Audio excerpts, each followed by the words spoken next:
Welcome to Deep or Nothing with Miss Daisy-O, the podcast where we explore the art of deep thinking.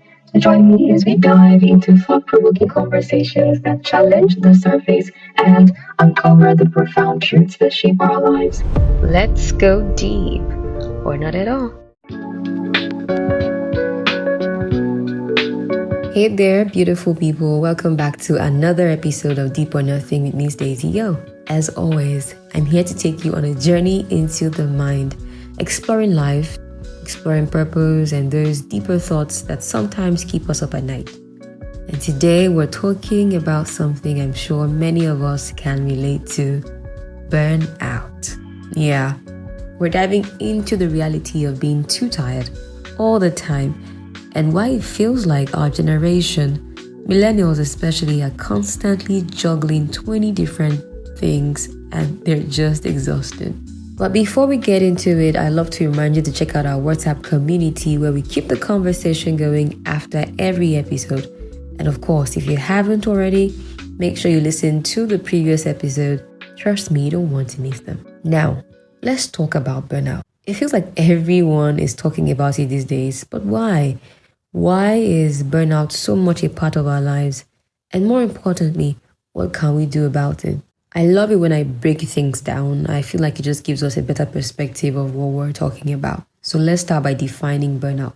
It's not just feeling tired after a long week or a long day. No, burnout is a state of emotional, mental, and physical exhaustion that's brought on by prolonged stress. It can happen when you're overloaded at work. It can happen when you're overcommitted in your personal life, or even from just living in a fast-paced, always-on world. And let's be honest, in this part of the world, we know all about stress.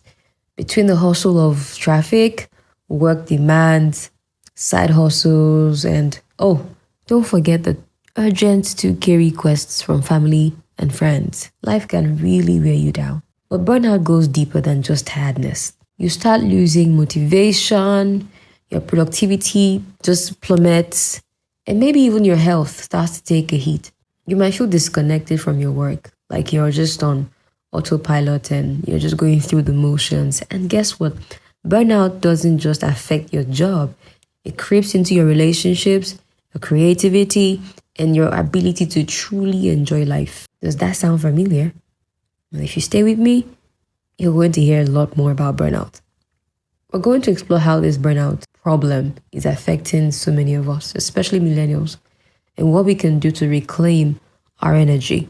So I'm curious as to why it seems like our generation, millennials, are particularly prone to burnout. I mean, didn't our parents have hard lives too? I mean, they raised families, they worked 9-to-5 jobs, and didn't have the conveniences that we have today. But here's the thing, our world has changed in so many ways. We're under more pressure than ever before. Let's talk about the hustle culture. For starters, we live in a hustle culture where the message is simple. If you're not constantly grinding, you're not doing enough. Social media has us seeing people who are always on the grind, launching new businesses, killing it at work, starting YouTube channels, managing side hustles, and somehow still having the time to go to the gym and be in relationships. It makes you feel like if you're not constantly moving, you're falling behind. Now, don't get me wrong, I respect the hustle. In this part, the hustle is real. Many of us have to juggle multiple jobs to make ends meet. But there's a thin line between grinding for your dreams and grinding yourself into the ground. And a lot of us are crossing that line. Another major factor, the digital overload. We're always connected. We're always reachable. Work emails don't stop because it's 6 p.m. Your phone doesn't stop buzzing. And there's always something new on Instagram, Twitter, or WhatsApp demanding your attention. It's like our brains never get to fully switch off.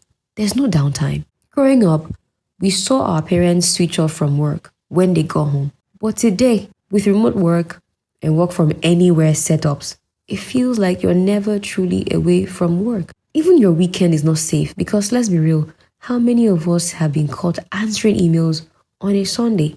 I worked a job once where my head of team, expected that for every time she drops a message for us, we respond. It became a problem that if we don't acknowledge the message that she drops, we get punished for it one way or another. So you always just are expected to be on your phone. The third factor to consider is the pressure to succeed.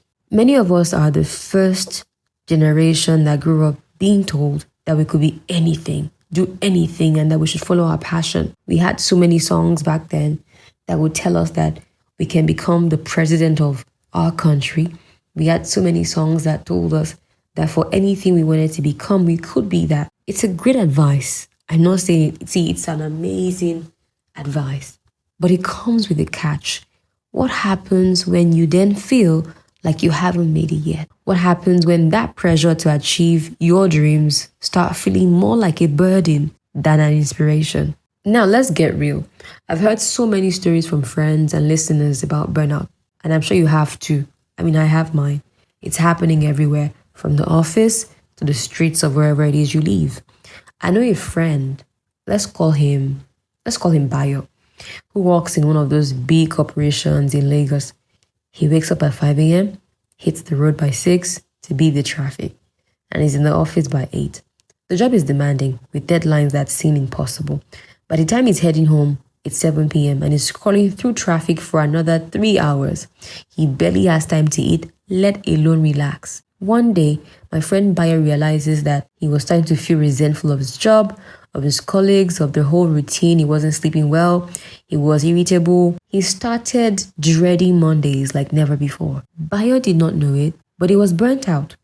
Listen, it took a health scare for him to realize he needed to take a step back. On the flip side, we have someone like Oluwafemi, who's a freelance graphic designer. At first, freelancing seemed like a dream come true. No boss, no 9 to 5, but soon the constant pressure to find clients, meet deadlines, and deliver exceptional work started to feel overwhelming. Femi realized that she hadn't taken a proper break in months because in her world, there was no time for breaks. Every minute not working felt like she was losing money. Femi's creativity started to suffer. The thing that used to bring her joy was now a source of stress. And as a creative, that's the worst feeling, when a thing you love becomes a thing you fear. These are just 2 examples, but I know so many of us can relate. Whether you're working for a company or for yourself, the hustle never stops, and the burnout is real. Deep or Nothing with Miss Daisy. How do we combat burnout? Now that we've unpacked all of this as to why we're all tired, let's talk about what we can do about it. How can we start taking steps to avoid burning out or recover if we're already feeling it? Number 1, I'll say let's set boundaries. Set boundaries. I know it's tough, especially here where the hustle culture is everywhere. But we've got to learn to draw the line. Whether it's not checking work emails after a certain hour or saying no to that extra project, protecting your time is key. Next, unplug regularly. Take time away from your screens, your social media. It doesn't have to be a full digital detox, even though that's great too. But maybe try to stay off Instagram for a few hours each day, WhatsApp. Just let your mind breathe. And of course, prioritize self-care. And I'm not just talking about spa days. Self-care can be as simple as taking a walk, reading a book, or getting enough sleep. So one thing I'm learning to do now is to get enough sleep. I want to sleep early, wake up at the normal time I would wake up. I want to learn to find times to just nap because I want to just take care of myself. I know we joke about how nobody in this part of the world gets enough sleep, but that has to change. Lastly, don't be afraid to ask for help. Whether that means talking to a friend or a mentor or even a therapist. Sometimes we can't do it all on our own, and that's okay. I know you're probably saying that it's easier said than done. Well, you might be right, but then it is doable. Even though it's easier saying it, doing it is doable. It is not impossible. And here's why I want us to have this conversation from a mindset perspective. I spoke with a friend and he was listening to the podcast. He messaged me and said, making a decision about something and moving on isn't that easy, at least for him. And I responded by saying that Thinking and doing are different concepts. And he replied me by saying, a decision in itself doesn't amount to much, right? It's the actions you take after you made that decision that becomes the sum of everything. Now, what I want us to understand is that the mind plays a critical role in acting after a decision has been made by driving the entire process from intention to execution. And here is how. Once a decision is made, the mind helps to solidify the commitment to that choice. The mind reinforces the reasons behind that decision and pushes the individual towards action. For example, if you decided to exercise daily, your mind starts to remind you of why this decision is important and necessary. And it's when you make that resolve in your mind that you get yourself up and you go. The second thing I'd say is that after making the decision, the mind helps to focus attention on the necessary steps to achieve the goal. The mind filters out distractions. The mind prioritizes tasks related to that decision.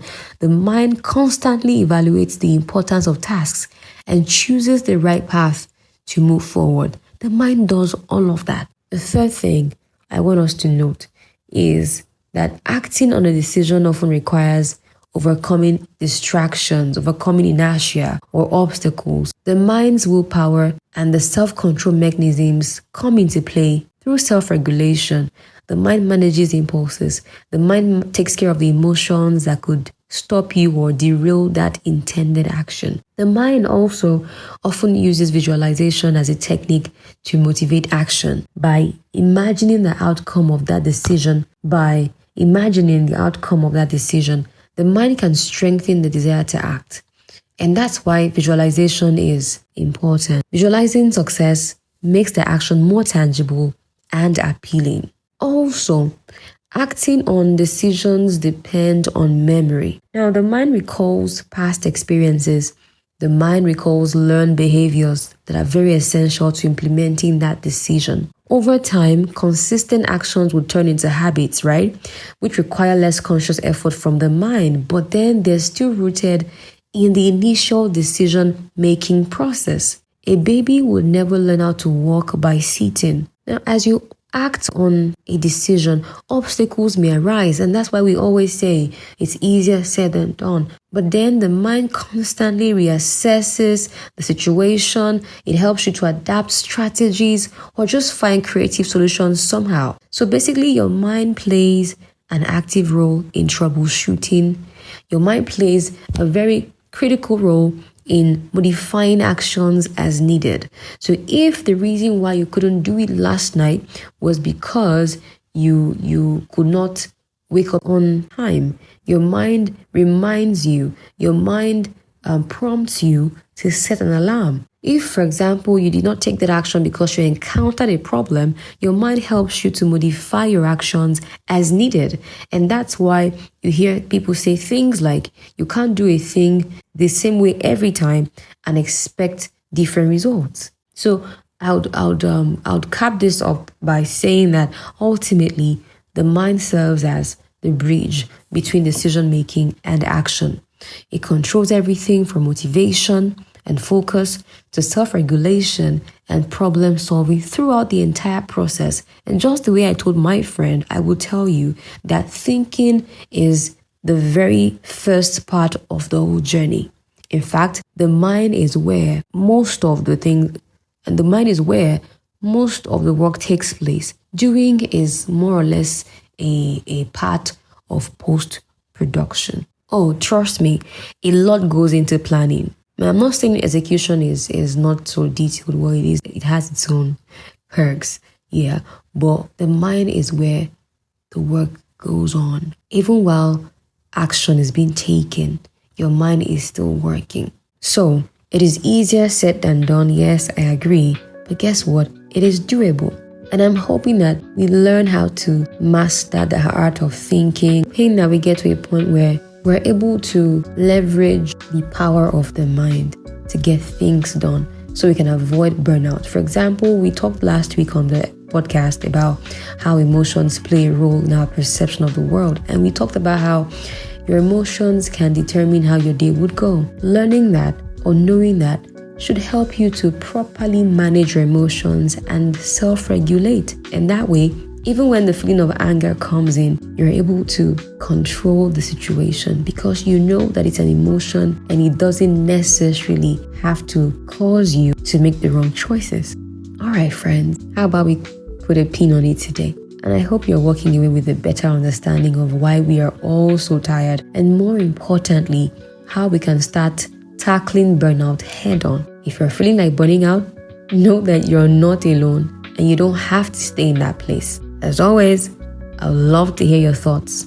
So please drop a comment, rate the podcast, and follow if you haven't. If you haven't already, make sure to check out the previous episodes. And thanks for tuning in to Deep or Nothing with Miss Daisy O.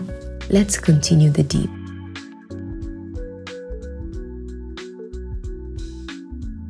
Explore the art of deep thinking with Miss Daisy O.